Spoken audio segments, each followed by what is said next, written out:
Hey everyone, Kaila Jarvis here, Global Trust and Safety Advisor at Helpshift, a Keywords studio, and I'm here with my dear friend and partner, Long Chu, VP BizOps at GGWP. We've been partners for a very long time. Yeah, we do good work. I hope so. We keep the people safe. Yeah. How do we keep the people safe? How do we keep them safe? Trust and safety is how we keep the people safe, Yep. right? Long, I have a question for you. It could be a tricky one, and I did not prepare him. If you had to say in one word what trust and safety means to you, what would that word be? Community. Community. That's a good answer. Thanks. Well done.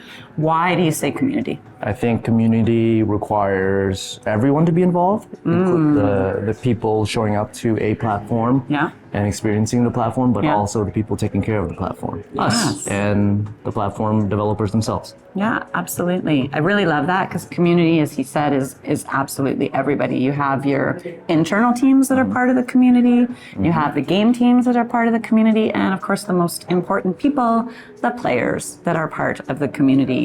And that's what our roles are inevitably about, is protecting those players. Yep. When I think trust and safety, back in the day, it was very much about safety. And we were educating, and we're talking like 12 or 15 years ago, educating the industry on what safety meant and that you needed to put guardrails in place. And a lot of that was through technology, and a lot of that was through manual moderation with humans. Fast forward now, I think the industry understands that the safety piece is monumental, it's regulated, it needs to happen. So when I talk about trust and safety, from the trust perspective, what are things that you know of that companies, game teams, communities can do to build that trust for their players? Yeah, I think transparency is a big part of trust, right? Nice. When you're using a tool like GGWP, or when you're using experts like Keyword Studios, there has to be an understanding of what trust means. Yes. So transparency both ways really helps. Absolutely. And I've done a lot of conversations with players in understanding how companies can build that trust. And absolutely, it is that, and it's autonomy, and it's interactions, it's being heard.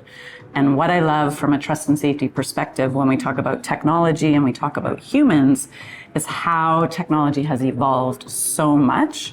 So when we're looking at it from a technology perspective, what do you think in that equation technology does really well? Yeah, I think oftentimes when you're deploying a technology like ours, there may be a misinterpretation that it's a replacement of the human capability. And what it really should be viewed as is scaling the policies and the expertise as set by the humans behind the platform, right? Experts like yourself helping to refine those policies and making sure those policies are applied at scale. Yeah, absolutely. And the scale, especially for those games, and we all wish that when we develop a game, it is a massive success and has millions or billions of daily active or daily monthly users. So scale is absolutely paramount. Humans, when we used to rely on them for all the manual, they can't keep up. Absolutely. Right.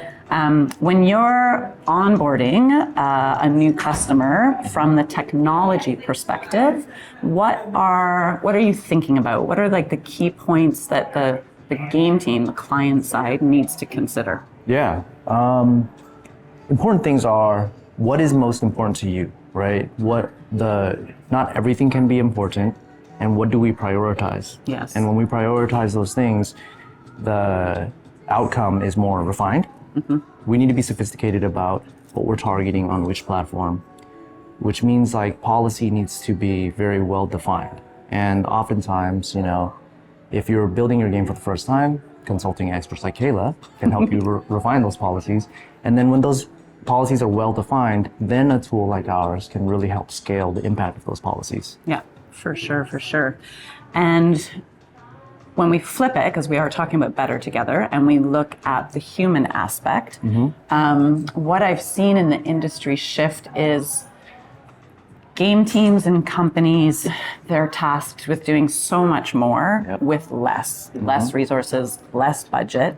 And so we've seen a trend in that they are reaching out to trusted partners to take over some aspects of the community management, the trust and safety work.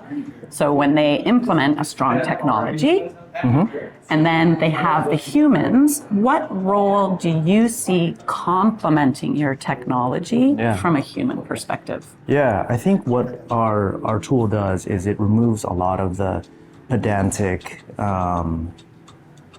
persistent work. And what it allows the humans to do is focus on the more critical elements, such as, our tool allows consolidation and audit logs of what we detect as grooming prevention signals. And then those are not automatically responded to. Those require an expert to get in there, review, make a judgment call, and then do the right process thereafter. That's something a machine can never replace, right? But if the human moderation aspect is too focused on the less impactful items, such as profanity, right? Then they'll never find the time to review the critical items. Yeah, absolutely. Very well said. I asked our last participant this question. I'm going to ask it to you as well. So let's say you are working with a brand new client and they've come to you and they're like, we need to stand up our trust and safety team. I have a magic wand and I get to say, here you go, Long. How are you advising them? Like, what are the most important considerations for them to make that you get to grant? And it might not exist right now, but you get to grant them with that magic wand. I would say a very clear view of what their ideal community looks like. If we can define that, then we can get there with people and technology. Yeah, absolutely. And that might seem like a simple answer, but I think it's a really hard one. And I think a lot of work at the very beginning needs to be considered for that. You create this wonderful, massive game and you're sending it out there to the people. And then you're like, one wrong, terrible thing in the news, or, the community starts to spiral down because of some toxicity or disruptive behavior. Do you think that can impact the success and the launch of that game? Absolutely. So a lot of the games we work with before launch, and we think that's critical. One, you don't want the community to manifest trends and behaviors, and then you come in with a new policy that is jarring for them. Right. Two, if you set the precedent up front, then already the community is allowed to grow to fruition under a healthy circumstance. And then the expectation is there on what the community should behave like. Yeah, absolutely. That was fantastic. Yeah. Thank you for joining us, Thank you. Long. Thanks for having me. Long Chu of GGWP, Kaila Jarvis, Better Together, and we're going to protect your community. And then we're going to increase the trust, Absolutely. which increases the engagement. Yay for everyone. Yep. Thanks, everyone. Thank you.